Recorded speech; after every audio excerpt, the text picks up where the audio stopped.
प्रणाम सर। प्रणाम सर। प्रणाम सर। जी नमस्कार सर। नमस्कार। और आप सब नमस्कार सर। हम लोग आज से आज आर्ट ऑफ प्रिडिक्शन की क्लास कर रहे हैं। इसको डेमो क्लास नाम दिया गया है, लेकिन डेमो क्लास के अलावा इसको एक क्लास ही समझिए, क्योंकि गुरु जी का कहना है कि कभी भी अगर क्लास लीजिए तो कुछ सूत्र जरूर बता के भेजिए जो आगे और हमेशा काम आए। तो हम लोगों ने जब लास्ट वर्कशॉप किया था, बहुत सारे लोग, मुझे चेहरा दिख रहा है कि उसमें थे, तो वहां पर हम लोगों ने एक चीज समझने की कोशिश की थी कि मैं ही क्यों, मतलब मैं ही पीड़ित क्यों हूं। तो जब इस प्रश्न का जवाब खोजा गया तो पता चला कि बहुत सारे पितृदोष हैं जो कि कुंडली में आते हैं। कहां से आते हैं? हमारे पिछले कर्म के द्वारा। वही मैनिफेस्ट हो रहा होता है इस जीवन की कुंडली में, और हमें जीवन में कष्ट मिलता है। हम उन कर्मों को नहीं देख पाते क्योंकि वो हमारी स्मृति में नहीं है, हमें याद नहीं है। और हमारा सवाल होता है कि मेरे साथ ही ऐसा क्यों, मेरे परिवार के साथ ही ऐसा क्यों, मेरी संतान के साथ ही ऐसा क्यों। इसको डिटेल में हम लोगों ने उस वर्कशॉप में समझा था। आज हम लोग समझने का प्रयास करेंगे कि मैं कौन हूं। हालांकि ये एक बड़ा आध्यात्मिक प्रश्न है जिसका जवाब शायद बड़े बड़े ऋषि, महर्षि, मुनि, दार्शनिक लोग खोजते रहे हैं, शायद खोजते रहेंगे। लेकिन ज्योतिष के माध्यम से मैं ऐसा क्यों हूं, ये हम लोगों का बताने का तरीका है या समझने का तरीका है कि हमारी प्रकृति और प्रवृत्ति ऐसी क्यों। इसके लिए कुछ चीजों को समझना होगा। जिन लोगों ने वैदिक ज्योतिष पढ़ा है या लाल किताब पढ़ी है, खासकर सर के यहाँ से, तो सर के यहाँ से लाल किताब पढ़ने का मतलब भी कि आप आधा से ज्यादा वैदिक ज्योतिष समझने लगते हैं। क्योंकि ज्योतिष की कोई भी विधा हो, ज्योतिष की कोई भी विधा हो, वो राशि, भाव, ग्रह और नक्षत्र, इन चार चीजों पे टिकी हुई है। एक बार बताइए।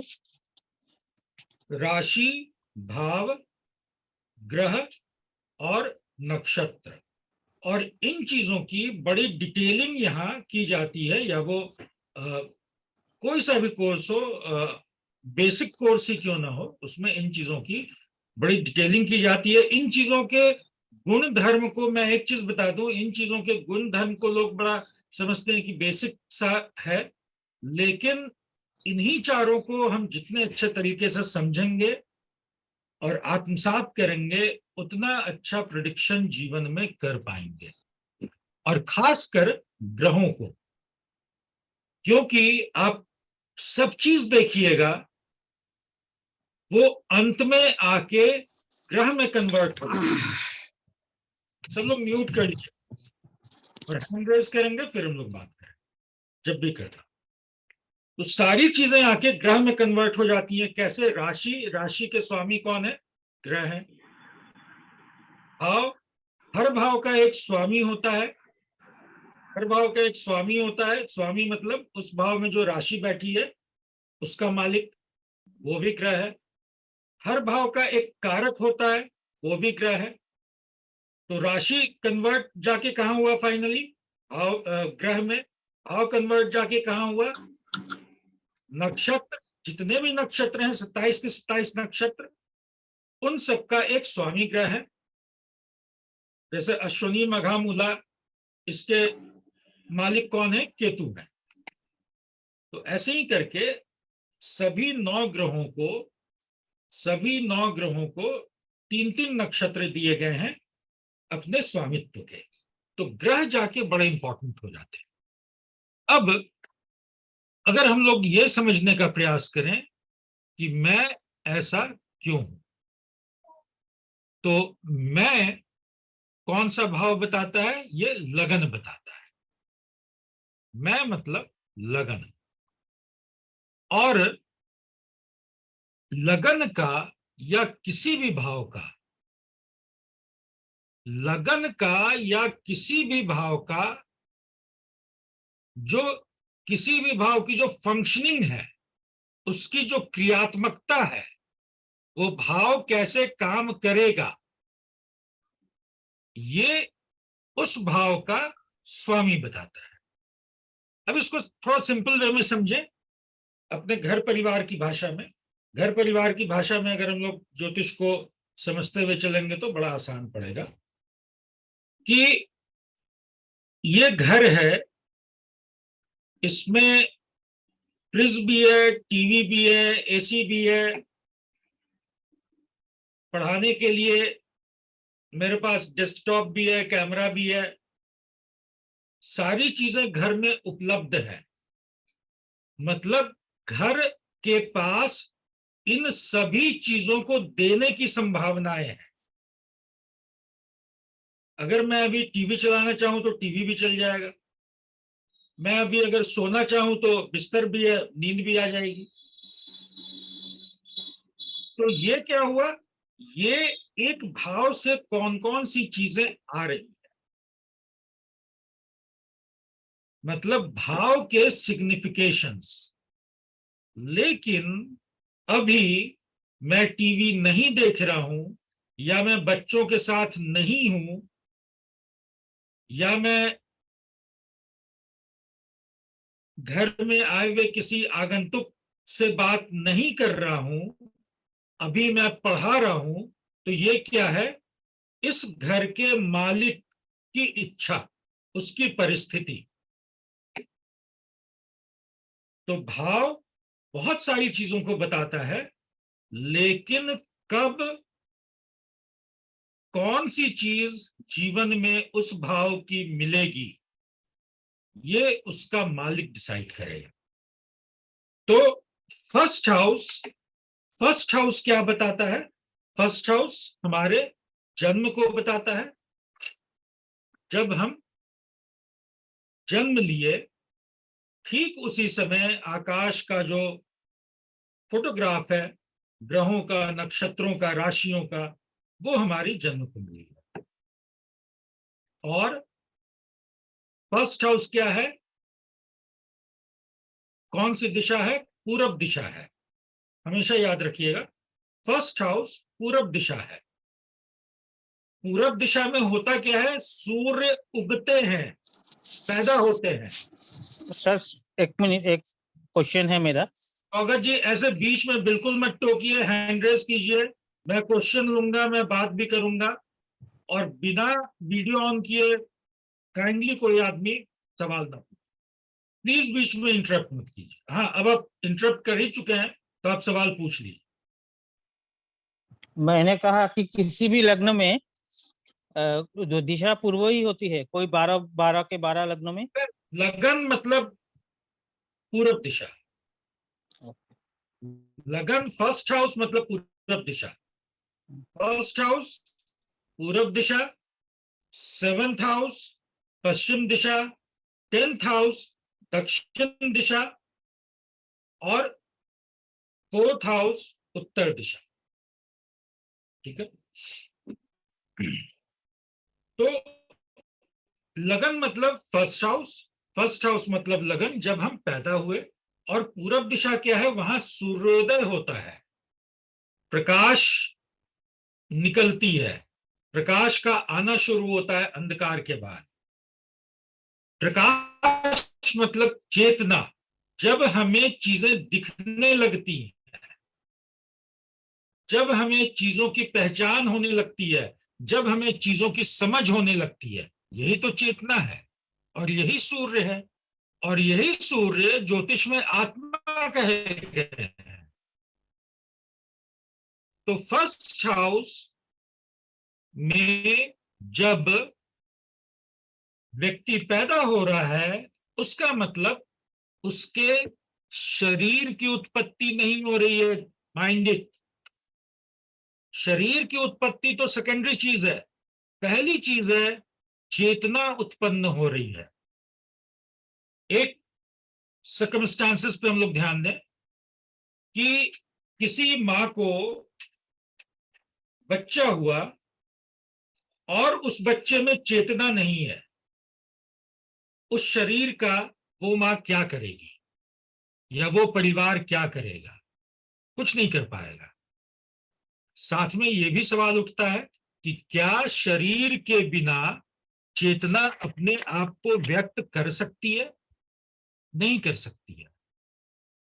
तो शरीर और चेतना दोनों का बड़ा मिला हुआ गहरा संबंध है। तो हमारी चेतना ही डिसाइड करती है, हमारी चेतना ही डिसाइड करती है कि मैं ऐसा क्यों हूं। मतलब फर्स्ट हाउस डिसाइड करता है, फर्स्ट हाउस डिसाइड करता है, या फर्स्ट हाउस के पास वो शक्ति है डिसाइड करने की कि मैं ऐसा क्यों हूं। और फाइनली डिसाइड कौन करेगा? फर्स्ट हाउस का लॉर्ड। अब लॉर्ड फर्स्ट पहले भाव का स्वामी या लग्नेश, आ जाओ। तो लग्नेश डिसाइड कर रहा है कि मैं ऐसा क्यों हूं। अब यहां पे कई सारे डायमेंशंस हो सकते हैं। मैं एक डायमेंशन की चर्चा करूंगा। कई सारे डायमेंशन क्या हो सकते हैं? नंबर 1, लग्नेश जिस तरह के भाव में गया। अब जिस तरह का भाव मतलब जिस तरह का भाव बताता है। कुंडली में कितने प्रकार के भाव होते हैं? 12 भाव होते हैं, ये तो हम सब जानते हैं। एक केंद्र भाव होता है, त्रिकोण भाव होता है, उपचय स्थान होता है, मारक स्थान होता है, त्रिशदाय होता है, त्रिक भाव होते हैं 6, 8, 12। तो ये किस तरह के स्थान में गया? कोई ग्रह ग्रह ग्रह एक जीवंत व्यक्ति है। आप यही समझें, ग्रह को सभी ऋषियों ने जीवंत व्यक्ति से तुलना की है। ठीक वैसे जैसे आप अपने एक मित्र के यहां जाएंगे जहां पर भजन चल रहा है, तो आपको चाहे अनचाहे उस भजन में शामिल होना पड़ेगा। ठीक है। आप एक मित्र के यहां जाएंगे जहां पार्टी चल रही है, तो आपको चाहे अनचाहे उस पार्टी में शामिल होना पड़ेगा। और दोनों का क्या होगा? दोनों स्थिति में आपका मूड अलग अलग हो जाएगा। वैसे ही हर घर का, हर भाव का एक मूड है, एक सिग्निफिकेशन है। तो हमारी चेतना जिस भाव में गई, उस भाव के गुणों को ग्रहण कर लेती है, उस भाव के मूड को ग्रहण कर लेती है, उस भाव के एसेंस को ग्रहण कर लेती है। एक तो ये तरीका हुआ समझने का। नंबर 2, किस तरह की राशि में गया लग्नेश। क्योंकि लग्नेश क्या है, या किसी भी भाव का स्वामी क्या है? Action of that house. Action of that house. वो हाउस कैसे एक्ट करेगा, कैसे रिएक्ट करेगा, ये कौन बताएगा? उस भाव का स्वामी। अब जिस तरह की राशि में गया, राशि के बहुत सारे गुण होते हैं। राशि के बहुत सारे गुण होते हैं। कुछ मेजर गुण को अगर हम लोग देखें तो सबसे बड़ा गुण उसका होता है उसके चलने का तरीका, जिसको 3 कैटेगरी में हम लोग डिवाइड करते हैं, चर, स्थिर और द्विस्वभाव। ये सारी चीजें हम लोग बेसिक की बात कर रहे हैं। जो जैसे कुमुद जी थी और विभू जी थी, कई लोग बेसिक के लोग हैं यहाँ पे। और बेसिक कोर्स संजोग से इस बार पता नहीं मुझे क्या हुआ, मेरा बेसिक कोर्स 12 क्लास का था, शायद 24 या 25 या 23 क्लास कुछ चला था। तो चर, स्थिर और द्विस्वभाव। अब चर राशि में अगर मेरी चेतना गई, अब इसको लग्नेश आप भूल जाइए, इसको चेतना समझिए, स्वभाव समझिए, सोचने की शक्ति समझिए। फर्स्ट हाउस क्या है? यही सब है। हमारी चेतना है, हमारा स्वभाव है, हमारा सोचने का तरीका है। हम लोगों के साथ, हम दुनिया के साथ कैसे रिएक्ट करते हैं, कैसे रिस्पॉन्ड करते हैं, ये फर्स्ट हाउस है। हमारे अंदर हमारी बुद्धि कैसे काम करती है, हमारा विवेक कैसे काम करता है, ये फर्स्ट हाउस है। तो फर्स्ट हाउस का स्वामी जब गया किसी स्थिर राशि में, तो स्थिर राशि का गुण क्या है? स्थिर राशि का गुण है जिद्दी होना। स्थिर राशि का गुण है हर चीज को लेके एक स्थिरता बोल सकते हैं, या स्टेबिलिटी बोल सकते हैं, या स्टैग्नेशन भी बोल सकते हैं। ये सब एक ही चीज है, अलग अलग फ्लेवर है उसका। एक ही चीज के अलग अलग फ्लेवर होते हैं। फ्लेवर मतलब जैसे आप 10 दुकान पे जाएंगे, आप 10 दुकान पे जाके चाय पिएंगे, 10 जगह आप चाय ही पिएंगे, लेकिन हर दुकान के चाय का टेस्ट एंड फ्लेवर अलग होगा। तो स्थिरता मतलब जो चीज जम गया, स्थिर हो गया, वो चलना हिलना डुलना नहीं चाहता है या नहीं चाह पा रहा है। तो ऐसे लोग अपनी बातों पे, अपनी सोच पे बड़े दृढ़ होते हैं। मोटा मोटी अगर कहें तो ऐसे लोग अपने मन में जो धारणा बना लेते हैं, उस धारणा से उनको हटा पाना, उस धारणा से उनको चेंज करा पाना बड़ा मुश्किल काम होता है। आप उनको लॉजिक भी देंगे, आप उनको रीजनिंग भी देंगे, फिर भी वो बहुत देर से जाके मानेंगे, या शायद जीवन में कभी नहीं मानेंगे। इट ऑल डिपेंड्स कि बाकी क्या प्रभाव पड़ रहा है। चर राशि में अगर लग्नेश गया, आप हमारी चेतना गई, मतलब मेरी चेतना हमेशा जीवन में बदलाव चाहती है। स्थिर राशि बदलाव नहीं चाहती है।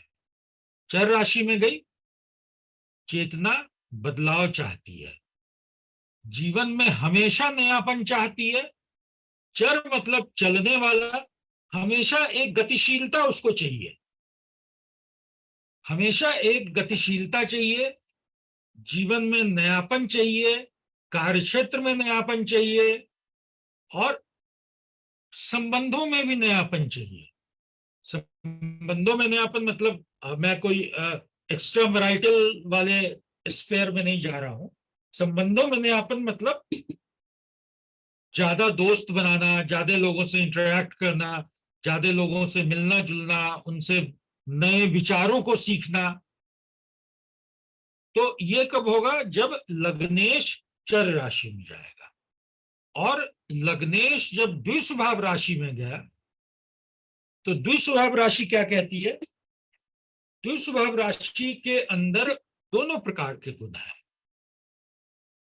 द्विस्वभाव होना, जैसे चर होना एक कैरेक्टर है, स्थिर होना एक कैरेक्टर है, वैसे द्विस्वभाव होना कोई अलग से नया कैरेक्टर नहीं है। ये चर और स्थिर का मिक्सचर है। ये चर और स्थिर का मिक्सचर है। और ध्यान रखिएगा, हर द्विस्वभाव राशि में या तो चर का डोमिनेंस होगा या स्थिर का डोमिनेंस होगा, दोनों में से किसी एक का डोमिनेंस जरूर होगा, डिपेंडिंग अपॉन डिग्रीज। इसकी चर्चा हम लोग कभी और करेंगे। पहली बात तो गुरुजी हमेशा एक लाइन बोलते हैं कि द्विस्वभाव राशि वाले अपने दोनों हाथों में लड्डू चाहते हैं, कि इसका भी मजा मिले और इसका भी मजा मिले, या इसको थाली का बैगन भी कहते हैं। अलग अलग शेड्स है। मैंने पहले ही कहा, लाइफ, जीवन हम लोगों का भी ब्लैक एंड व्हाइट नहीं होता है। ब्लैक एंड व्हाइट के बीच में बहुत सारे शेड्स होते हैं। वैसे ही ग्रहों के भी और कुंडली में भी बहुत सारे शेड्स होते हैं। तभी हर व्यक्ति अपने आप में एक नए किस्म का, एक अलग किस्म का व्यक्ति है। और द्विस्वभाव राशियां आप लोगों ने जरूर गौर किया होगा, 4 द्विस्वभाव राशियां हैं। चारों के स्वामी कौन है? या तो बुध है या गुरु है। मतलब ये वैसी राशियां हैं जो लॉजिकल है, ज्ञानवान है, बुद्धिवान है, सोचने वाली है, सोच समझकर तर्क वितर्क कर तब फैसला लेने वाली है।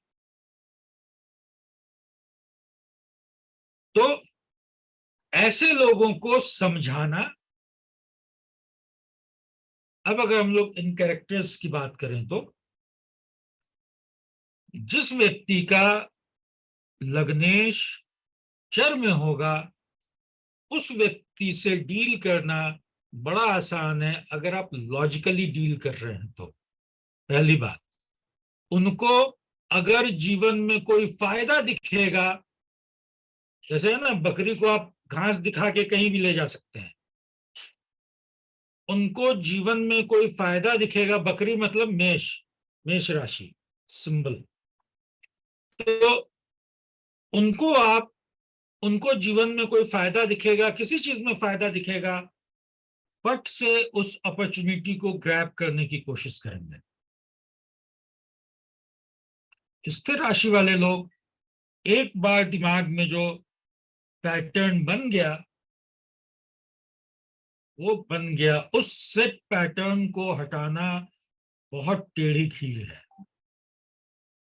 किसी सिंह लगन वाले से आप बात करके देखिए, वो जो सोचता है आप उसको अपनी सोच से हटाने की कोशिश कीजिए, देखिए कितनी मेहनत करनी पड़ती है, कितनी कितनी कितनी मेहनत करनी पड़ती है। वो तो सिंह लगन तो और राजा है भाई, राजा ने तो जो सोच लिया वो सोच लिया। अब राजा कैसे मानेगा कि भाई मेरी सोच गलत हो सकती है? बड़ा मुश्किल काम है। और द्विस्वभाव लगन, द्विस्वभाव राशि में जिनके लग्नेश गए, वैसे व्यक्ति सुनेंगे सबकी, लेकिन उसमें अपना लॉजिक, अपना रीजनिंग अप्लाई करेंगे, तब उन्हें ठीक लगेगा तो एक्सेप्ट करेंगे, और ठीक नहीं लगेगा तो डिनाई कर देंगे। ये सेकंड एस्पेक्ट है देखने का कि मैं ऐसा क्यों हूं। तीसरा एस्पेक्ट जो बड़ा इंपॉर्टेंट है कि जिस भी राशि में लग्नेश गया, जिस भी राशि में लग्नेश किया, उस राशि का तत्व क्या है? लग्नेश किस तत्व का है? हर ग्रह के अपने तत्व हैं, आप सबको मालूम होगा।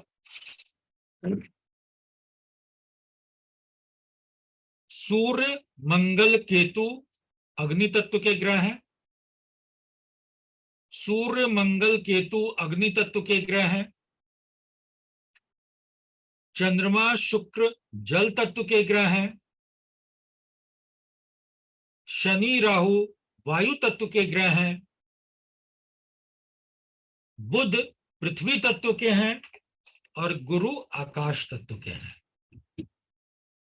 ग्रहों के अंदर पांचों तत्व है, मतलब पांचों तत्व के कोई ना कोई ग्रह है, लेकिन राशियां सिर्फ 4 तत्वों की है।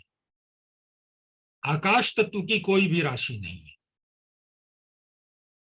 तो लग्नेश किस राशि के अंदर गया, उस तत्व का, उस राशि के तत्व के गुण को भी ग्रहण करेगा। अब अगर जल तत्व का ग्रह है लग्नेश और जल तत्व के ग्रह में गया, आता हूं सचिन जी, मैं बता दूंगा। जैसे चंद्रमा जल तत्व का ग्रह है और जल तत्व की राशि में गया, तो क्या होगा, वहां पे जल तत्व बहुत ज्यादा हो जाएगा। कहां? व्यक्ति की सोच में। व्यक्ति की सोच में जल तत्व बहुत ज्यादा हो जाएगा। और जल तत्व इंडिकेट करता है, जल तत्व इंडिकेट करता है इमोशंस को, भावनाओं को। लेकिन अगर जल तत्व का ग्रह यही चंद्रमा लग्नेश होकर कहां गया, अग्नि तत्व की राशि में चला गया, तो अब जल और अग्नि के बीच 180 डिग्री का मामला है। या तो आग पानी को भाप बना देगी, या पानी आग को बुझा देगी। दो ही काम होगा, दोनों साथ साथ नहीं रह सकते हैं। तो यहां से भी मैं ऐसा क्यों हूं, ये देखने का एक सूत्र निकलता है। सचिन जी ने पूछा था तत्व के बारे, तो तत्व आप नोट कर लीजिए। अग्नि तत्व के 3 ग्रह हैं, सूर्य, मंगल और केतु। जल तत्व के 2 ग्रह हैं, चंद्रमा और शुक्र। और ये ध्यान दीजिएगा, अगर अग्नि तत्व के 3 ग्रह हैं तो तीनों की अग्नि में अंतर है। अगर जल तत्व के 2 ग्रह हैं तो दोनों के जल में अंतर है। वायु तत्व के 2 ग्रह हैं, शनि और राहु। पृथ्वी तत्व के बुध और आकाश तत्व के गुरु। सर एक बार वायु तत्व वाले रिपीट कर दीजिए प्लीज। वायु तत्व के शनि और राहु, शनि और राहु, शनि और राहु। अच्छा, खेमचंद जी पूछ रहे हैं राशि के तत्व। तो राशि के तत्व, एक कुंडली बना लीजिए आप लोग, एक ब्लैंक चार्ट बना लीजिए, एक काल पुरुष कुंडली बना लीजिए, 1 2 3 4 करके। बड़ा सिंपल है, चार्ट बना लीजिएगा। ब्लैंक चार्ट तो बड़ा आसान हो जाएगा। रिकॉर्डिंग मिलेगी, बिल्कुल मिलेगी, आज की भी मिलेगी और पूरे कोर्स की भी मिलेगी। एक ब्लैंक चार्ट बना लें आप लोग, उसमें 1 2 3 4 लिख लें।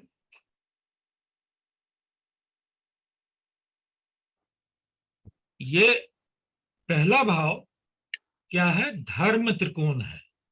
धर्म त्रिकोण पहला भाव, दूसरा अर्थ त्रिकोण, तीसरा काम त्रिकोण।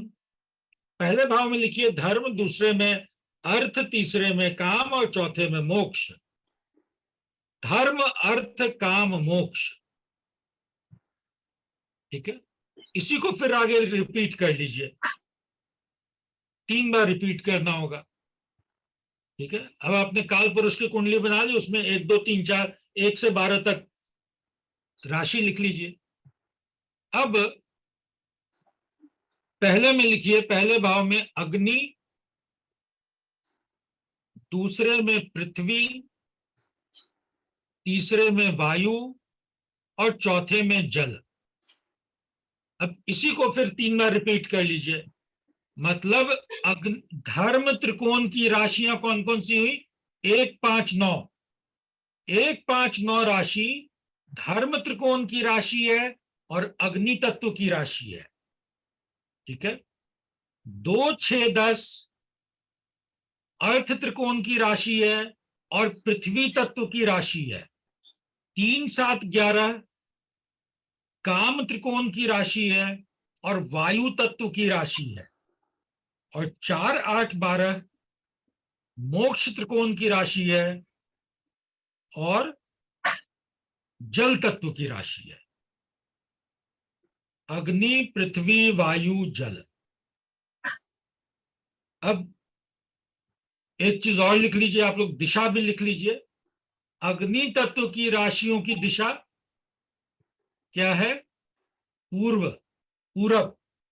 वायु तत्व की राशियों की दिशा पश्चिम। पृथ्वी तत्व की राशियों की दिशा दक्षिण। और जल तत्व की राशियों की दिशा उत्तर।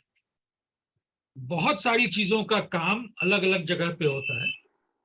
जैसे ये दिशाएं हैं, इनका काम सबसे ज्यादा आपको आएगा अगर आप प्रश्न कुंडली कभी सीखेंगे तो वहां पे, कि कोई चीज भुला गई, कोई आदमी चला गया, कोई चीज चोरी हो गई, तो किस दिशा में मिल सकती है, या शादी होने वाली है तो किस दिशा में लड़का या लड़की मिलने की संभावना है। हालांकि मैं ये बताऊं कि ये बहुत सारी चीजें अब समय के साथ बदली हैं, बहुत सारी चीजें समय के साथ बदली हैं। और वो बदलाव जो ज्योतिष में एक होना चाहिए था रिसर्च के लेवल पे, वो नहीं हो पाया। What I feel personally. ठीक है, राहुल जी म्यूट कीजिए प्लीज। तो ऐसे बहुत सारी चीजें हैं जो हम लोग जो हमारे मैं कौन हूं, कैसे हूं, इसको यहां से अगर हम लोग शांत भाव से देखेंगे कि अगर मेरा लग्नेश वायु तत्व की राशि में गया है तो, या वायु तत्व के जगह में बैठा हुआ है की राशि में, तो वायु तत्व कहती क्या है? वायु तत्व कल्पनाशीलता को बताती है। वायु तत्व मल्टीटास्किंग को बताती है। वायु तत्व फैलाव को बताती है। तो हर तत्व के अपने कुछ मतलब हैं, अपने कुछ गुण धर्म हैं। और बहुत बार होता क्या है कि हम लोग सिर्फ याद कर लेते हैं कि ये राशियां वायु तत्व की हैं, ये राशियां जल तत्व की हैं, लेकिन जल तत्व की हैं तो उस जल तत्व का करना क्या है हमको, तो योग कहाँ पे करें? अब अगर जल तत्व की भी राशियां हैं, 3 राशियां जल तत्व की हैं, 4 8 12, क्या तीनों राशियां जल के रूप में एक समान होंगी? कर्क का जल नदी का बहता हुआ कलकल करता हुआ जल है, मीठा जल है। वृश्चिक का जल उस कुएं का जल है जिस कुएं को आपने लोगों ने प्रयोग करना छोड़ दिया। अब उसमें गंदगी जम गई है, काई जम गया है, बदबू आने लगी है, सड़ांध होने लगी है। और मीन का जल समुद्र का जल है, अथाह अनंत, जिसको पार पाना मुश्किल है। चंद्रमा क्या है? चंद्रमा कोमल है, चंद्रमा मन है, चंद्रमा कोमल है, चंद्रमा शैशव अवस्था का प्रतीक है, चंद्रमा स्त्री है, चंद्रमा ममता है। अब ऐसे चंद्रमा को आपने कहां रख दिया? उस कुएं वाले बदबूदार सड़े हुए जल में जाके रख दिया। किसके जल में? वृश्चिक के जल में। तो क्या हो गया? चंद्रमा कुंभला गया, पीड़ित हो गया, नीच का हो गया। तो एक छोटा सा ये था, मुझे लगा कि उस वर्कशॉप के बाद कि मेरे साथ ही ऐसा क्यों, ये एक जरूर डिस्कशन होना चाहिए कि मैं ऐसा क्यों, मुझे गुस्सा क्यों आता है बार बार, मुझे चिढ़ क्यों होती है, मैं लालची क्यों हूं इतना ज्यादा, मैं बहुत जल्दी थक क्यों जाता हूं, मैं एकांत क्यों पसंद करता हूं, मैं लोगों की मदद क्यों करता हूं इतना ज्यादा, राह चलते लोगों की भी मदद, जिससे कुछ अपेक्षा नहीं है कि जीवन में कभी कुछ मिलेगा या नहीं मिलेगा, या जिससे मैं कभी मिलूंगा या नहीं मिलूंगा। मेरे साथ हमेशा धोखा क्यों होता है, मेरे इतने ज्यादा शत्रु क्यों हो जाते हैं। मैं किसी का कुछ बिगाड़ता नहीं हूं, लेकिन अपने आप शत्रु हो जाते हैं। मुझे तो लगता है कि अपने आप शत्रु हो गए, लेकिन लेकिन होता क्या है कि व्यक्ति अपनी स्वभाव को और अपनी प्रवृत्ति को नहीं समझ पाता है। हर व्यक्ति को लगता है, चोर को भी लगता है कि वो सबसे बड़ा साधु है। भाई मेरे अगर अनायास शत्रु हो जाते हैं तो शायद मेरे व्यवहार में, मेरी वाणी में, मेरे संस्कार में कहीं ना कहीं कुछ ना कुछ कमी होगी, जिसके चलते ये प्रॉब्लम क्रिएट होता है। हाँ खेमचंद जी बताइए। नमस्ते सर। सर ये एक छोटा सा क्वेश्चन ऐसे था कि अगर 4th हाउस है उसमें कैंसर साइन है, उसमें मून है, 4th हाउस है उसमें स्कॉर्पियो साइन है, उसमें मून है, 4th हाउस है उसमें पाइसेस साइन है, उसमें मून है। अब आपका जो सवाल है थोड़ा सा लंबा टाइम लेगा, हम लोग कोर्स को दौरान जरूर इसका जिक्र करेंगे। ठीक है सर। हम लोग आज इस चर्चा के बाद हम लोग सर ने कहा है कि एक डिस्कशन कर लेने कि हम लोग इस कोर्स में पढ़ेंगे क्या, उसकी थोड़ी डिटेलिंग करना। तो मैं एक पीपीटी, पता नहीं आप लोगों को सिलेबस ऑफिस से मिला या नहीं मिला, मैं नहीं एक मिला सर, नहीं मैं मिला।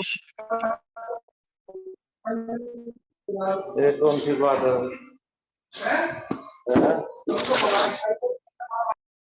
मैं सबको म्यूट कर रहा हूं, मैं जो हैंड रेज करेंगे मैं उनको अनम्यूट करके कर लूंगा, बीच में प्रॉब्लम हो जाता है।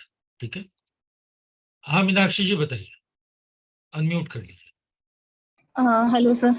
सर मेरा क्वेश्चन ये है, क्या ये जो हमें तत्व मिलता है लगन के समय, क्या ये हमेशा जिंदगी के भर एक ही चलता है या फिर जब गोचर होता है तो चेंज होता रहता है ये भी? कुंडली जो बन जाती है वो जीवन से लेके मरण तक, या मरण के बाद भी, मतलब मेरी संतान के पास तो वही कुंडली रहेगी, वो कुंडली हमेशा वही रहेगी, लेकिन जीवन एक जैसा तो चलता नहीं है। अगर हम फिजिकली भी देखें तो भाई हम पैदा होते हैं, इतने से पैदा होते हैं, फिर बड़े होते हैं तो अलग सोच होती है, अलग जरूरतें होती हैं, फिर और बड़े होते हैं तो अलग सोच, अलग जरूरतें होती है, जीवन में अलग अलग प्रकार की अच्छी बुरी घटनाएं घटती हैं। तो कुंडली का विश्लेषण हमेशा दो फॉर्म में किया जाता है, एक स्टैटिक फॉर्म और दूसरा उसका गतिशील या डायनेमिक फॉर्म। ये डायनेमिक फॉर्म जो आता है ये दशाओं के माध्यम से आता है और गोचर के माध्यम से आता है, जिनको दशा और ट्रांजिट बोलते हैं। ठीक है, और स्टैटिक फॉर्म जो है वो शुरू से लेके अंत तक हमेशा हमेशा के लिए एक जैसा होता है। तो लगन अगर किसी पर्टिकुलर तत्व की राशि में गया है तो वो हमेशा हमेशा वही रहेगा, लेकिन समय के साथ परिस्थितियां बदलेंगी और परिस्थितियों के साथ आदमी की सोच, आदमी का विचार भी बदलता है, लेकिन फिर भी आप देखिएगा कि आदमी का एक बेसिक नेचर जो है वो शायद ही कभी बदल पाता है। जैसे अगर मैं थोड़ा सा इसको और इलेबोरेट करूं तो शुक्र की मैं चर्चा करना चाहूंगा। शुक्र को लोग बड़ा आनंददायक मानते हैं, पति पत्नी वाला, इस तरह की चीजों वाला मानते हैं, भोग कारक मानते हैं। अब अगर किसी बच्चे का जन्म शुक्र की दशा में हुआ तो उसको क्या मिलेगा भाई? उसका बचपन बड़ा अच्छा बीतेगा, रोज वो नए नए बोतल में दूध पिएगा, एक एक पालने की जगह पे उसको उसके पास 5 पालना होगा। बिना शुक्र वाला बच्चा, उसके पास 5 कपड़ा होगा, तो शुक्र वाले बच्चे के पास, अच्छे शुक्र वाले बच्चे के पास पता चला कि 50 कपड़ा है। इतना ही अंतर होगा। अब शुक्र की दशा कैसे बदलाव हो रहा है? शुक्र की दशा उसके, शुक्र कुंडली के लिए बड़े अच्छे योग कारक ग्रह हैं। शुक्र 2 लगन में योग कारक ग्रह होते हैं, आप लोगों को मालूम होगा। शनि के दोनों लगन में, मकर और कुंभ में शुक्र योग कारक ग्रह होते हैं। शुक्र के दोनों लगन में शनि योग कारक होते हैं, और सूर्य और चंद्रमा के लगन में मंगल योग कारक होते हैं। ठीक है, ये स्नैपशॉट है। तो अब मान लीजिए शुक्र बड़े अच्छे हैं और उस व्यक्ति के जीवन में 20 साल की उम्र में शुक्र की दशा है। अब सोचिए उसका लाइफ कैसा चेंज कर जाएगा। उस समय उसकी पढ़ाई पूरे होने का समय है, नौकरी लगने का समय है, शादी होने का समय है, घर खरीदने का, मकान खरीदने का, गाड़ी खरीदने का, मतलब पूरा लाइफ का मेन जो फेज है 20 से 40 साल का, जिसमें आप सेटल हो जाते हैं, वो हो जाएगा। यही शुक्र की दशा आई कब? यही शुक्र की दशा आई 70 साल की उम्र। तो क्या होगा भाई? बेटा, बहू, बेटी, दामाद बड़ा अच्छा से रहेगा। ऑफिस से आके बिना शुक्र वाले से अगर बेटा बेटी 5 मिनट बात करता होगा तो शुक्र वाले से आधा घंटा बात कर लेगा बैठ के। या एक सुंदर सी नर्स ठीक करके दे देगा कि भाई चलो पिताजी की सेवा करो। इससे ज्यादा कुछ नहीं होने को है। कुंडली वही है, ग्रह वही है, दशाएं कब आ रही हैं, ये बड़ा इंपॉर्टेंट फैक्टर हो जाता है। और वही दशाएं जीवन को बदलते भी रहती है। दशा मतलब हालात। दशा मतलब हम बोलते हैं ना कि भाई मेरी तो दशा बड़ी खराब है, मतलब अगर एस्ट्रोलॉजी वाले दशा को छोड़ दें तो दशा मतलब हालात। मेरी जो परिस्थितियां हैं, मेरे जो हालात हैं, वो अच्छे हैं या वो खराब। तो इसको हाँ कुमुद जी, ये बड़ा मैटर करता है। सर मैं थोड़ा सा एक चीज क्लियर करना चाह रही थी। जी से हमारी अगर कुंभ लगन की हॉरोस्कोप है और उसका स्वामी कुंभ लगन शनि हो गया, और वो शनि हमारा 10th हाउस में ठीक है। बैठता है। 10th हाउस मीन्स 8 नंबर, कौन सा नंबर? 8 नंबर की राशि ठीक है। वृश्चिक राशि हो गई। तो अब हम इसको शनि को किस तरीके से देखेंगे? वृश्चिक राशि का वो देखेंगे, प्लस भाव का भी देखेंगे कि भाव किस तत्व का है। आपका क्या बोला आपने? सर मैंने बोला कुंभ राशि है लगन, कुंभ उसका स्वामी शनि, स्वामी शनि, दशम शनि बैठ गया 10th हाउस में। शनि बैठे 10th हाउस में। 10th हाउस में राशि कौन सी आ जाएगी? वृश्चिक। ठीक है, वृश्चिक आ जाएगी। है ना, 8 नंबर, 8 8 नंबर की, नंबर है ना? वृश्चिक आ गई। ठीक है। हाँ जी। तो अब हम उसको किस तरीके से देखेंगे? उसका राशि के हिसाब से देखेंगे, मैंने तत्व इसीलिए कहा, 2-3 चीजों की चर्चा मैंने इसलिए की क्योंकि या जो शेड्स बनते हैं ना, सबके मिक्सचर बनता है। शेड सबके मिक्सिंग से बनता है, किसी भी एक चीज से हो जाए ऐसा नहीं हो पाता है। इसीलिए हमेशा मैंने बेसिक में भी बताया कि हम लोग राशियों के जिन बेसिक कैरेक्टर को बता रहे हैं उस पे प्रभाव कैसे पड़ेगा, जब उस भाव पे और उस भाव के स्वामी पे अलग अलग प्रभाव आएगा तो प्रभाव पड़ता जाएगा। अब यहाँ पे शनि कहाँ चले गए? शनि शत्रु राशि में गए। पहली बात, शनि शत्रु राशि में गए, मंगल की राशि में गए, ठीक है। शनि जल राशि में गए, ये जल राशि कहाँ है? ये भी अच्छी जल राशि नहीं है, ठीक है। तो यहां पर बैठे शनि प्रॉब्लम क्रिएट करेंगे किस चीज में? अपने कारकों में। किस चीज में? अपने कारकों में। यहां पे दो तीन चीजें हो रही हैं।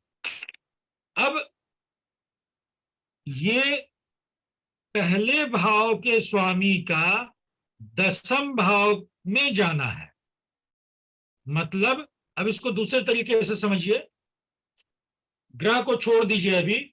पहले भाव का स्वामी 10वें भाव में गया, मतलब बुद्धि मेरी कहां गई? बुद्धि मेरी गई कर्म में। तो ऐसा आदमी बड़ा कर्मठ होगा, पहला चीज। लेकिन क्या वो कर्मठता कर पाएगा? क्या वो कर्मठता कर पाएगा? कर्मठता करने में या कर्मठ बन जाने में एक प्रॉब्लम आएगी। क्या प्रॉब्लम आएगी? कि वहां का जो इन्वायरमेंट है, 10th हाउस का जो इन्वायरमेंट हो गया, वो एक सड़े हुए जल वाला हो गया। तो इन्वायरमेंट बदल गया है। इसलिए शत्रु और मित्र का मतलब है बेसिकली कि आपको कैसा अपॉर्चुनिटी तो लोगों को बहुत मिल सकती है, अगर हम ऐसे बात करें तो, कि भाई मुझे भेज दिया गया एक लैपटॉप देके और पढ़ाने के लिए, हो सकता है किसी जगह भेज दिया जाए कि भाई आप वहां जाके पढ़ाइए, लेकिन वहां जाके असम के जंगल में भेज दिया जाए, सपोज कीजिए। अब वहां जाके हमको चिंता लगी रहे कि भाई यहाँ ना लोग मेरी भाषा जानते हैं, न मेरा कोई परिचित है, न यहाँ मेरा एनवायरनमेंट है। तो जब दिमाग ही नहीं मेरा शांत होगा तो अच्छा, पढ़ाने के लिए क्या चाहिए? पढ़ाने के लिए तो कुछ ही चीजें चाहिए। मुझे एक लैपटॉप चाहिए, एक पीपीटी चाहिए, या वो भी नहीं है तो कोई बात नहीं, और उस विषय का ज्ञान चाहिए। लेकिन अगर दिमाग शांत नहीं है तो क्या मैं पढ़ा पाऊंगा? नहीं पढ़ा पाऊंगा। पढ़ाने की सारी चीजें उपलब्ध होने के बाद भी, इंटरनेट भी है, लैपटॉप भी है, बिजली भी है, सब कुछ है, लेकिन दिमाग शांत नहीं है, दिमाग सही नहीं है, तो मैं, चूंकि environment is not proper, because environment is not proper, तो वहां पे मेरी प्रतिभा या मेरे अंदर के गुण सही तरीके से नहीं निकल पाए। ये प्रॉब्लम। हम लोग क्वेश्चन आंसर लेते हैं। 2 मिनट रुक जाइए, मैं थोड़ा सा ना कोर्स डिस्कशन कर लूं, सुनील जी, राज जी, उसके बाद हम लोग आराम से क्वेश्चन आंसर लेंगे, कोई इशू नहीं है। तो मैं स्क्रीन शेयर करता हूं, थोड़ा सा हैंड डाउन कर लीजिए अभी, फिर आराम से हम लोग सारा क्वेश्चन आंसर लेंगे।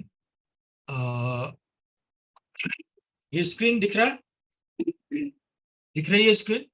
तो इस कोर्स में सबसे पहले हम लोग पढ़ेंगे, लोग शायद सब, मैंने सबको म्यूट कर दिया है, कोई एक आदमी अनम्यूट करके बोल दीजिए। स्क्रीन दिख रही है? Yes sir, yes sir. Screen दिख रहा है सर, स्क्रीन दिख रहा है।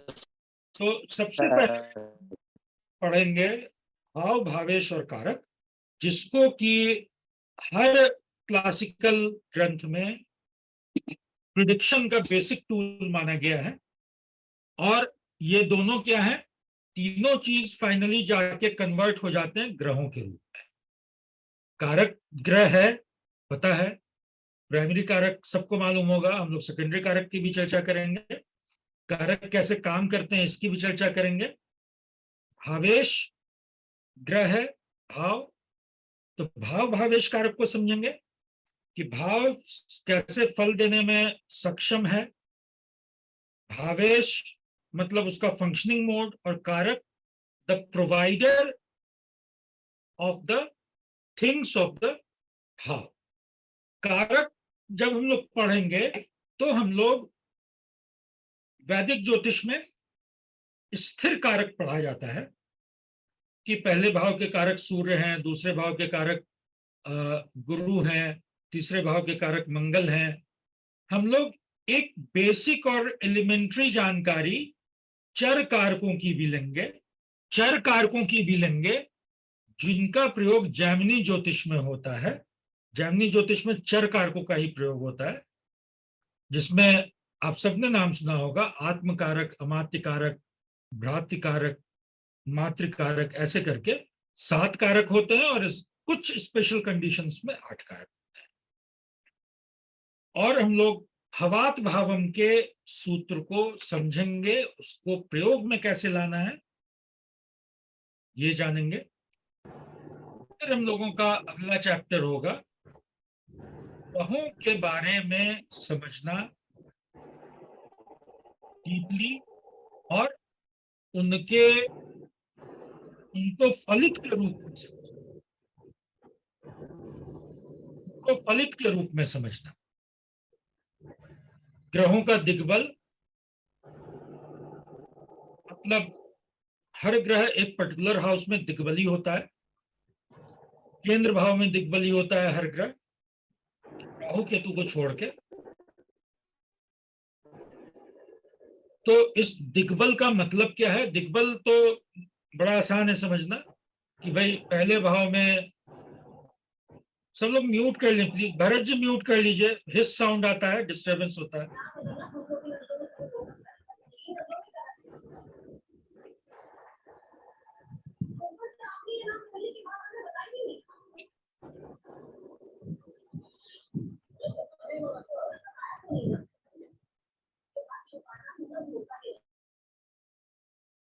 पहले भाव में गुरु और बुध दिग्बली होते हैं, दशम भाव में सूर्य और मंगल होते हैं, सप्तम में शनि होते हैं और चतुर्थ में चंद्रमा और शुक्र होते हैं। लेकिन दिग्बली होने का असली मतलब क्या है, कैसे ये कुंडली को और हमारे जीवन को प्रभावित करते हैं? उच्च नीच के ग्रह, वक्री ग्रह, अस्त ग्रह, इन सब चीजों को के फलित को समझेंगे। हर ग्रह का एक मरण कारक स्थान होता है, क्यों होता है, क्या असर पड़ता है उससे। जैसे सूर्य 12वें घर में उनके लिए मरण कारक स्थान है, शुक्र का 6ठा घर मरण कारक स्थान है, वैसे ही हर ग्रह का होता है, इसको भी समझेंगे। मार्केश और बादकेश के रूप में ग्रह कब कब काम करते हैं और कैसा असर देते हैं। इसके बाद मैंने बहुत सारी चीजों को योग के अंदर ही, योग के हेडिंग में ही लिखा है, क्योंकि जो भी परिस्थितियां कुंडली में बन रही हैं वो एक प्रकार का योग है। योग मतलब किसी भी दो चीज का आपस में जुड़ जाना, या दो ग्रहों का आपस में जुड़ना, या एक ग्रह और एक भाव का आपस में जुड़ना, या एक ग्रह और एक राशि का आपस में जुड़ना। इसके अलावा कुंडली में और कुछ होता नहीं है। तो योग कैसे बनते हैं, क्या क्या शर्तें होती हैं योग के फलित होने की। राजयोग, जो इस टर्म को हम लोग बड़ा फ्रिक्वेंटली यूज कर देते हैं, राजयोग राजयोग, आपकी कुंडली में तो राजयोग है, लेकिन पता चला कि आदमी तो 20,000 की नौकरी कर रहा है। तो राजयोग फलित होने के भी कुछ सूत्र हैं। ऐसा नहीं है कि सिर्फ पंचमेश और दशमेश मिल गया तो कुंडली में राजयोग बन गया। ऑफ कोर्स ये परिभाषा दी गई है कि जब लगन और जब केंद्र और त्रिकोण के स्वामी मिलते हैं तो ये राजयोग का निर्माण करते हैं, और इसको लक्ष्मी नारायण राजयोग कहते हैं। लक्ष्मी नारायण राजयोग क्यों? क्योंकि त्रिकोण भाव लक्ष्मी भाव कहे गए हैं और केंद्र भाव विष्णु स्थान कहे गए हैं। लेकिन जितने लोग यहां पे बैठे हैं, मैं कह रहा हूं कम से कम 50% लोगों की कुंडली में केंद्र और त्रिकोण के बीच का संबंध होगा। वो अपनी अपनी कुंडली को देखें और अपने आप से पूछें कि क्या उनके जीवन में राजयोग है, फलित हो रहा है? अगर नहीं हो रहा है तो क्यों? तो हर योग के पीछे और फलित होने के कुछ एसेंशियल कारण बताए गए हैं, ऋषियों ने ही बताए हैं। फिर हम लोग पढ़ेंगे उसी में पंच महापुरुष योग। ये सब अच्छे बड़े योग हैं जो हम सब जानते हैं अलग अलग तरीके से। पंच महापुरुष योग, गजकेसरी योग, लक्ष्मी नारायण योग, धर्म कर्म अधिपति योग, लगन अधिपति योग, इनको पढ़ेंगे और कुंडलियों को भी हम लोग समझने का प्रयास करेंगे। इसके बाद वैसा योग जो पराक्रम और परिश्रम से आता है। वैसे तो बिना पराक्रम और परिश्रम के जीवन में कुछ मिलता नहीं है, लेकिन खासकर इसमें इन दोनों योगों में, विपरीत राजयोग में और नीच भंग राजयोग में, पराक्रम परिश्रम विपरीत परिस्थितियों का नीचे गिर जाने का बड़ा इंपॉर्टेंट भूमिका होती है। फिर कुछ दोषों को समझेंगे, वो भी योग ही है, क्योंकि कुछ निगेटिव असर देते हैं तो इसलिए इनको दोष कह दिया गया। इनफैक्ट ये भी योग ही है। गुरु चांडाल योग, विष योग, अंगारक योग और पितृदोष योग। पितृदोष चूंकि बहुत कॉमन है और बहुत प्रॉब्लमेटिक होता है। फिर हम लोग 7.5 को समझेंगे। 7.5 क्यों, क्या और कैसे देखें। 7.5 को देखने के बहुत सारे तरीके हैं। 7.5 से लोग बड़ा डरता है, बल्कि इन तीनों से ही लोग बहुत डरते हैं। शायद डराया गया इसलिए आम आदमी डरने लगा। बहुत बड़े बड़े लोगों की कुंडली में आप देखिएगा कि काल सर्प दोष है। जब इसलिए मैंने लिखा the game of snake and ladder. सांप काट लेता है, जब सांप सीढ़ी खेलते हैं तो सांप काट लेता है तो आप 99 से सीधे 0 पे या 10 पे पहुंच जाते हैं, लेकिन अगर सीढ़ी मिल गई जीवन में तो आप सीधे 99 पे पहुंच जाते हैं। तो यहां पे दोनों संभावनाएं। आप कालसर्प दोष लेते हुए कुंडली में आप सचिन तेंदुलकर भी बन सकते हैं, और कालसर्प दोष रहते हुए आप कुंडली में ऐसा गुमनामी जीवन भी जी सकते हैं जहां कोई पहचानने वाला नहीं है। मांगलिक दोष और 7.5 आप लोग अगर माइन्यूटली देखिएगा तो अपने ही आसपास जीवन में बहुत सारे लोग ऐसे मिल जाएंगे, बहुत नहीं तो कुछ तो जरूर मिल जाएंगे, जिनकी 7.5 बहुत प्रोडक्टिव बीती होगी, जिनके 7.5 में जीवन में उनको बहुत चीजें मिली होंगी। तो 7.5 को हम लोग ओवरऑल जनरल समझेंगे, लगन के हिसाब से समझेंगे और नवतारा चक्र से समझेंगे। नवतारा चक्र नाम शायद आप लोगों ने सुना होगा या अधिकांश लोगों ने सुना होगा कि जो 9 तरह के नक्षत्र के हिसाब से उनको 9 तारा जो कहा गया, जन्म, संपत्ति, विपत, क्षेम, प्रत्ययी, साधन, निधन, मित्र, अति मित्र। तो 7.5 किस तारे से कब गुजर रही है, 7.5 किस तारे से कब गुजर रही है, इसको समझना बड़ा इंपॉर्टेंट हो जाता है। फिर हम लोग इसको भी समझेंगे इस पूरी चर्चा के दौरान कि क्या सभी योग सभी सर्कमस्टांसेस में काम करते हैं, और योगों को सही यूटिलाइजेशन का तरीका क्या है। कार्मिक वे टू मेक यूटिलाइज, मतलब अब अगर गुरु चांडाल योग आ गया कुंडली में तो 2 तरीका है। या तो हम रोते रहें कि भाई मेरी कुंडली में तो गुरु चांडाल है, गुरु और राहु एक साथ बैठे हुए हैं, या अब उसका बेस्ट यूटिलाइजेशन कैसे हो सकता है ये कर लें। फिर हम लोग आगे इष्ट देवता को कैसे निकालते हैं, इष्ट देवता का अर्थ क्या है, कैसे ये हमारे पास्ट लाइफ से कनेक्टेड है, जानेंगे। दशा, विंशोत्तरी दशा को समझेंगे महादशा और अंतरदशा के लेवल तक कि ये कैसे काम करता है।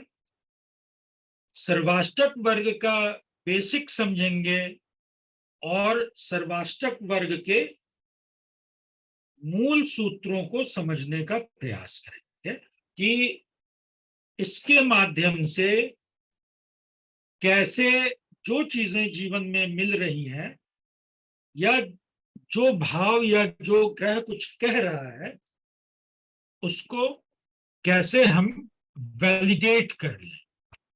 ठीक है, तो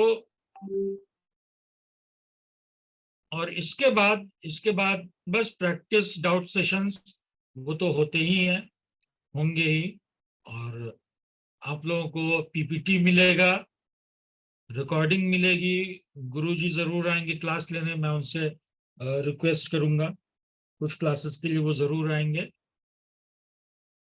एक या दो मेजर क्लास उनका होगा जिसमें आप लोगों के सारी शंकाएं अगर कुछ बची रहेंगी तो उनसे आप डिस्कस कर सकते हैं, और गुरुजी ऐसे भी हमेशा अवेलेबल हैं, तो वहाँ कोई परेशानी नहीं है। तो ये है आज का डेमो मोटा मोटी। अब मैं सबको अनम्यूट कर रहा हूँ, आप लोग अनम्यूट कर सकते हैं और एक जी सुनीता जी बताइए। नमस्ते सर। एक मिनट, राजेश्वरी जी ने पूछा कोर्स ड्यूरेशन, तो ये क्लासेस का कोर्स है, इस क्लास का कोर्स है। आई होप कि ये 33, 34, 35 तक समाप्त हो जाएगा, उससे ज्यादा लंबा मैं नहीं करूंगा। और 3 दिन होगा वीक में 7:30 बजे। राज जी बताइए। क्वेश्चन यही था कि इसके लिए, इस कोर्स के लिए हमें बेसिकली कितनी नॉलेज अप्रोप्रिएट रहेगी वैदिक की? बेसिक नॉलेज जो आपने लाल किताब में पढ़ा होगा, वैदिक का भी बेसिक नॉलेज वही है।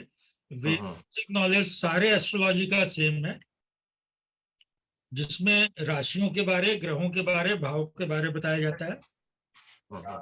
और इन तीनों को हम जितना डीपली समझेंगे, मैं बार बार कहता हूं, इन दो चीजों को कोई भी आदमी जितना डीपली समझेगा उसके लिए ज्योतिष को समझना उतना आसान होगा और फलित करना भी उतना आसान। तो इसमें जो मेरे बेसिक के विद्यार्थी हैं, तो बेसिक में मैं सिर्फ यही पढ़ाता हूं, राशि, ग्रह और भाव, बस उतनी ही जानकारी चाहिए। बाकी इस कोर्स के दौरान अगर कहीं पे कुछ चीज अगर नहीं समझ में आ रही है या अनरिलेट हो पा रही है जो कि बेसिक से रिलेटेड है, तो ऑफ कोर्स हम लोग उसको वहां पे डिस्कस करेंगे। ठीक है, ठीक है, थैंक यू जी। सुनील जी बढ़िया पढ़ा रहे। हाँ, जो आपने में बताया था लगन का, तो उसमें एक सवाल है कि लगन में 3 हो अलग तत्व के, उसमें कैसे लिया जाए? उसमें फिर देखना होगा कि अगर 3-4 ग्रह बैठे हुए हैं, आपने कहा 3-4 ग्रह बैठे हुए हैं, 2 हो, 3 हो, 4 हो, अलग अलग तत्व हो, तो जो सबसे बलवान होगा। अब जैसे मान लीजिए इस घर में मैं अभी बड़ा हूं तो मेरी चल रही है, बहुत जरूरी है। अब आ जाएंगे मेरे पिताजी, हम हो गया मेरा, हम अब मेरे पिताजी आ जाएंगे तो मेरी चलेगी या मेरे पिताजी की चलेगी? मेरे पिताजी की चलेगी, क्योंकि वो ज्यादा बलवान है। तो जो ग्रह सबसे ज्यादा बलवान है उसका चलेगा, या बैठा हुआ हो या किसी भी तरीके से। ठीक है, खेमचंद जी। सर इसमें आर्ट ऑफ प्रेडिक्शन इस कोर्स में कोई बेसिक और एडवांस ऐसे करके भी कुछ है, या ये मतलब अपने अपने कंप्लीट है? नहीं, ये अपने आप में कंप्लीट है। तो सर जैसे, हाँ जी, मैं वैसे एक क्वेश्चन माइंड में आया था, आपने सैटर्न और वीनस की बात करी थी, तो उत्तर कलामित में बोला गया कि सैटर्न में वीनस की और वीनस में सैटर्न की दशा अच्छी नहीं है। तो हम क्या वैसी चीजों को भी कुछ अपने मतलब कि जो हमारे ग्रंथ है उनसे भी कुछ ऐसे एक्सेप्शंस को टच करके चलेंगे? अगर चर्चा के दौरान आ जाएगा तो कर लेंगे, अदरवाइज ऐसे बहुत सारे सूत्र हैं, लेकिन हम लोग अगर प्रेडिक्टिव एस्ट्रोलॉजी का कहीं कोई अंत नहीं है, ये बिल्कुल सर। आपको भी पता है, हम सबको भी पता है। और हम लोग जिस ढंग से सीखना चाहते हैं, टू बी वेरी फ्रैंक, हम लोग एक विशाल और बहुत विशाल चीज को चाहते हैं कि 2 मिनट में, 10 दिन में, 30 दिन में सीख लें।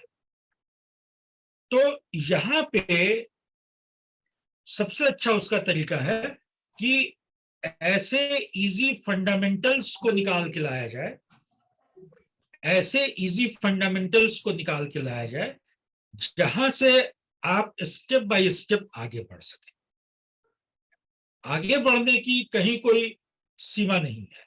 अब जैसे छठे भाव के शुक्र की, आपने जब उत्तर कालामृत की चर्चा की, तो मैं बताऊं 2-3 पुस्तकों में, भावार्थ रत्नाकर में, उत्तर कालामृत में भी छठे भाव के शुक्र की बहुत प्रशंसा की गई।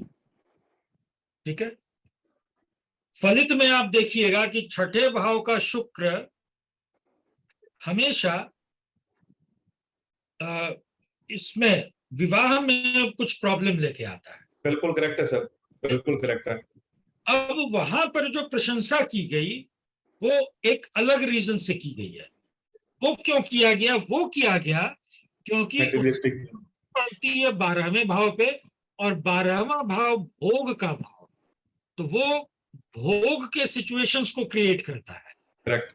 ठीक है, तो अब जीवन में आपको तरह तरह के भोग चाहिए या जीवन में एक पत्नी चाहिए, ये डिसाइड करता है व्यक्ति पे। बिल्कुल ठीक। ठीक है, तो बहुत सारे सूत्र हैं, बहुत सारे सूत्र हैं, लेकिन हम लोग उनको समराइज करके एक रीजन और लॉजिक के साथ समझने का प्रयास करेंगे। सर पता क्या है, बेसिकली प्रॉब्लम क्या आती है कि जब स्टार्टिंग में कोर्स शुरू हो रहा था या कोर्स से पहले पिक्चर ऐसे, मैंने कई बार, मैं यहाँ पे नहीं कह रहा, मतलब आपके कोर्स का नहीं कह रहा, वैसे मतलब पिक्चर कुछ और दिखाई जाती है, कोर्स के बारे में बताया कुछ जाता है, मगर जब प्रैक्टिकली लास्ट में हम पहुंचते हैं तो अगर चार्ट सामने आए ना तो उसमें बंदा ब्लैंक हो जाता, सामने नहीं आता। अब जैसे अभी औरपे जी ने एक छोटी सी बात और ऐड करना चाहूंगा। औरपे जी ने जैसे कहा कि अगर लगन में 4 प्लैनेट्स हों, और बात ठीक है 5 तत्व, पांचों के एक प्लैनेट उसके अंदर आ गए, अब उसमें से कौन सी चीज उसमें फ्रुक्टिफाई होगी? अब असेंडेंट डिग्री के क्लोज में कौन है वो भी देख सकते हैं, अवस्था किस प्लैनेट की स्ट्रांग है उसको भी देख सकते हैं। मगर क्या होता है कि जब हम पोस्टमार्टम में तो बिल्कुल ठीक चले जाएंगे, मगर जब उसको प्रैक्टिकली देखना होगा, अगर हमें कोई ये ना बताए कि ये चार्ट है और ये बंदा क्या करता होगा, तो वो निकालना भी मुश्किल पड़ जाता है। बिल्कुल आप सही कह रहे हैं। तो ये कब होगा? ये तब होगा जबकि हम ज्यादा से ज्यादा पोस्टमार्टम करेंगे। बिल्कुल ठीक। तो क्या हम प्रैक्टिकल सेशंस रखेंगे इसके अंदर? प्रैक्टिकल सेशंस हम लोग क्लास के दौरान ही करेंगे। ओके, तो सर उस हिसाब से तो जो हमारा टॉपिक है या जो हमारा कोर्स है उस हिसाब से तो 30 डेज बहुत कम है, मेरे को लग रहा है ऐसा। मतलब मैं तो आपसे पूछ रहा हूं। ये लग मुझे भी रहा है, लेकिन ये टास्क सर ने मुझे दिया है कि इसको करना है। अब नहीं हो पाएगा तो मैं डांट सुनूंगा और क्या करूंगा, लेकिन कोर्स तो पूरा कराऊंगा। तो हम थोड़ा प्रैक्टिकल की तरफ भी जा सकते हैं मतलब? बिल्कुल, वो हर क्लास में हम लोग चर्चा करें। ऑफ कोर्स कुछ क्लासेस में नहीं हो पाएगी क्योंकि चीजों को जानना भी बहुत जरूरी होता है। और आप क्या इसके अंदर कुछ असाइनमेंट वाला कंसेप्ट या कुछ ऐसा भी रखेंगे? ये असाइनमेंट आप ये करके लाना है या कुछ ऐसा बताना है जिससे प्रैक्टिस करे या बंदा उस कंसेप्ट को रिवाइज करे, इम्बाइब करने की कोशिश करे?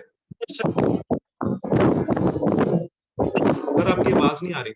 क्योंकि मैं बिल्कुल रख सकता हूं, मैं बिल्कुल चाहता हूं, लेकिन हम लोग का जो एक्सपीरियंस रहा है उसमें हम लोगों ने देखा कि विद्यार्थी गण नहीं चाहते। मैं इसलिए चाहता हूं क्योंकि मैंने खुद जब आईकास से मैंने पढ़ाई की, तो आप जानते होंगे तो हाँ जी, वहां से जब मैंने 2 साल की पढ़ाई की, हालांकि वहाँ फलित बहुत ज्यादा नहीं था, वहाँ बिल्कुल। मैथमेटिकल पोर्शन पे और उस पर बहुत ज्यादा जोर देते हैं, लेकिन वहां हम लोगों को एग्जाम देना होता था।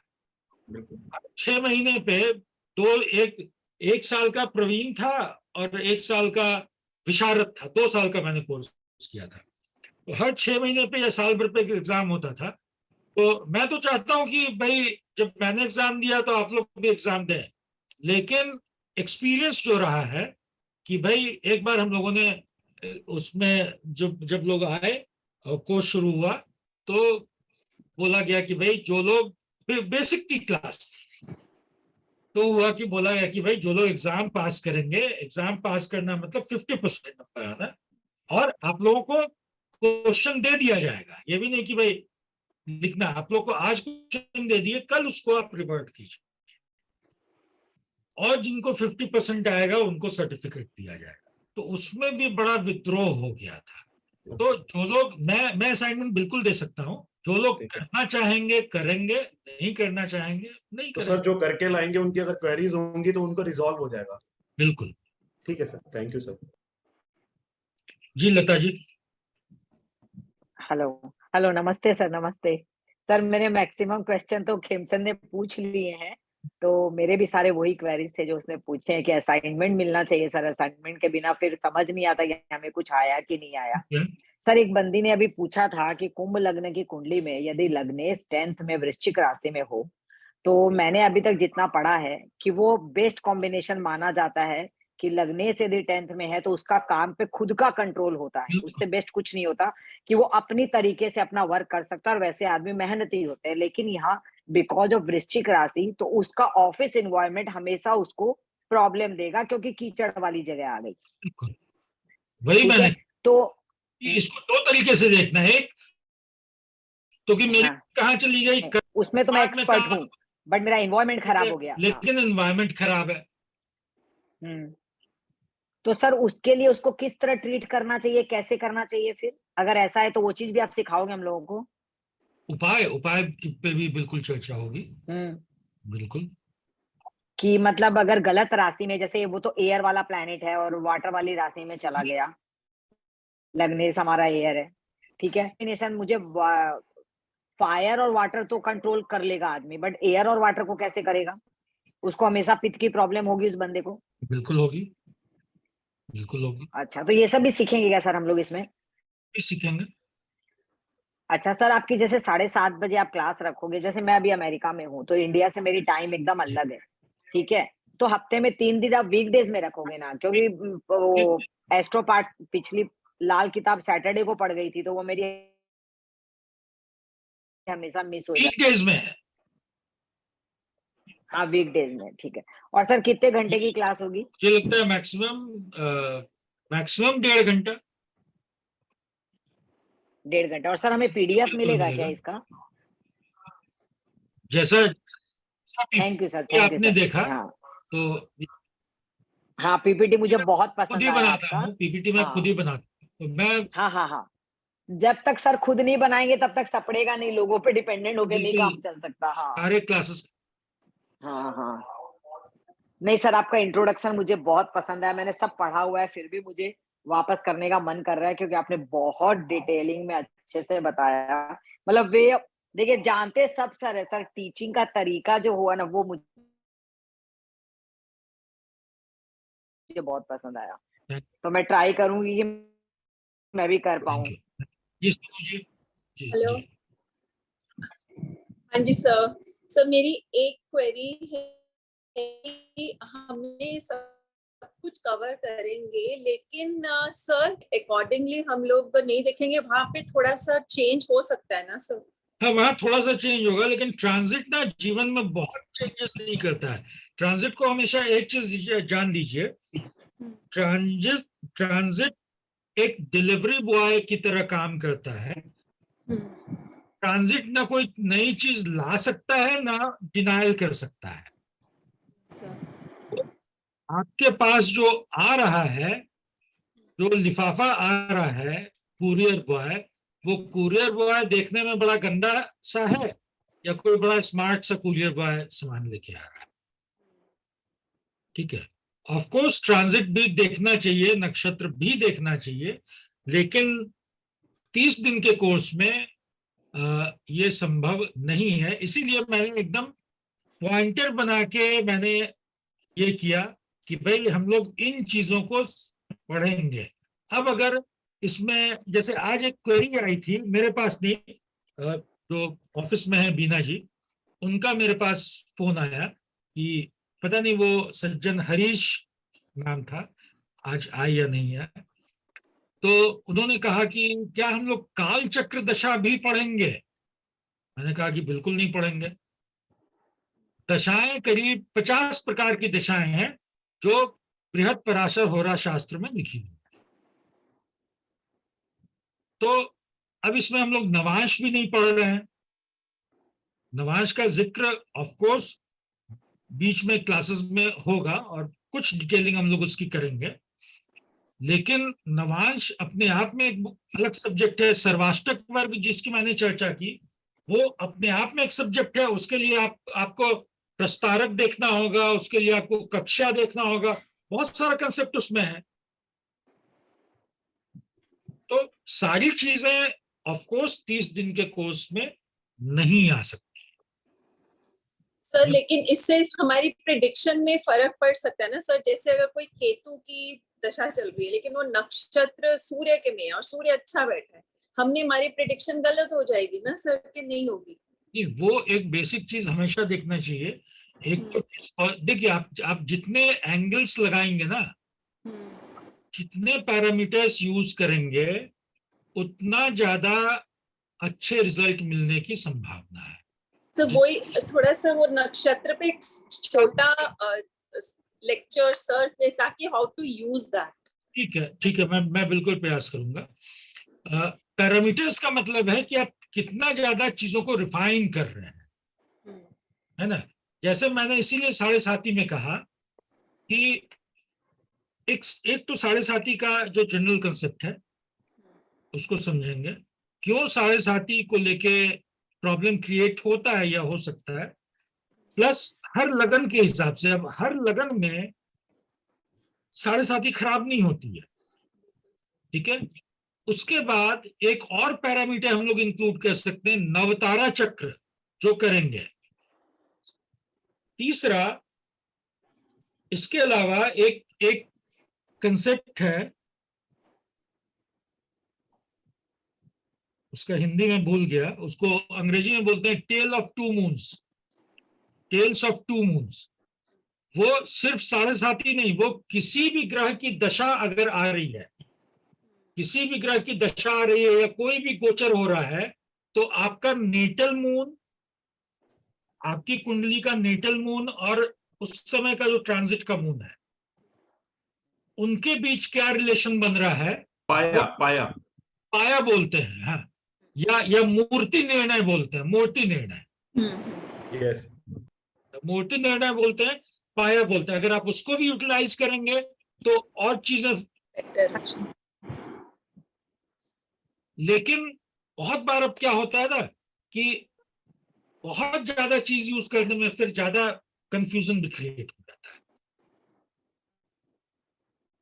तो the best way is simple, sober, easy rules, और उसको बार बार अप्लाई करके देखना ये कैसे काम कर रहा है। एप्लीकेशन बहुत जरूरी चीज है जिसको हम लोग यूजुअली लैक कर जाते हैं, ठीक है। तो 1.5 घंटे हो गए हैं, आज की क्लास हम लोग यहीं पे समाप्त करते हैं। और इस वीक क्लास नहीं है, चूंकि एक तो सर का वर्कशॉप बचा हुआ है, तो सर थोड़े ठीक हो जाए तो वो वर्कशॉप खत्म हो जाएगा। क्योंकि अब एक दिन में सुबह भी क्लास और शाम भी क्लास, तो थोड़ा सा प्रॉब्लम हो जाएगा लोगों को। तो वो वर्कशॉप खत्म हो जाए, और सर का एक लाल किताब का कोर्स बचा हुआ है, उसकी कुछ क्लासेस बची हुई है, तो वो भी खत्म हो जाएगा। इस बीच में हम लोग इस कोर्स को नेक्स्ट वीक से शुरू करें। हाँ, सर कोर्स फीस नहीं बताया सर आपने। कोर्स फीस है 15,000 रुपये, और जो इनिशियली 20 विद्यार्थी आएंगे एस्ट्रो पाठशाला से जुड़े हुए, उनके लिए 50% डिस्काउंट है। Sir Thank you. बाकियों के लिए नहीं है 50%, सिर्फ इनिशियली भी सर। सर तो हमें सिर्फ 7,500 रुपया देना पड़ेगा। 7,500 रुपये देना होगा। क्या बात है सर, इतना सस्ता पढ़ाएंगे, ये तो गलत बात है। इसके लिए क्या है ये, मैम आप बाकियों की भी पेमेंट कर सकते हो, ऐसी बात नहीं है। नहीं यार, सर की इतनी मेहनत लगेगी तो पक्का मिलना तो चाहिए ना सर को हाँ भी तो आप इतना। बाकियों की आप कर दो ना, अच्छा ठीक है, तेरी मैं कर देती स्पॉन्सर हूँ। कर दो। मैम ने dollars thank you sir, thank you sir, thank you. Sir एक छोटा सा क्वेश्चन था, ये जो अभी सोनू मैम ने बात की, उसमें जब आप ट्रांसलेट देखते हो, आप अपने प्रैक्टिकल लेवल में, अपने एक्सपीरियंस में, हम उस टाइम पे उसका वेदा चेक करते हो क्या? मैं यूजुअली नहीं। वेद चेक नहीं करता। नहीं, मैं भी नहीं करती। चेक कीजिए, वेद भी चेक कीजिए, प्रतिवेद भी चेक कीजिए, यस, बहुत सारी चीजें। इसलिए पूछा सर। अर्गला भी चेक कर लीजिए फिर, बिल्कुल सर। है ना? तो बहुत सारे टूल्स दिए हुए हैं, बहुत सारे टूल्स दिए। तो सर आपने कभी वैसे अपना प्रैक्टिकल लाइफ में कभी इनको यूज करके देखा कि इससे क्या फाइन ट्यून हो रहा था रिजल्ट, या सिर्फ ये एक कंसेप्चुअल है? कंसेप्चुअल तो नहीं है, मैंने फाइन ट्यून होता है? करके देखा, फाइन ट्यून जरूर होता है। ओके।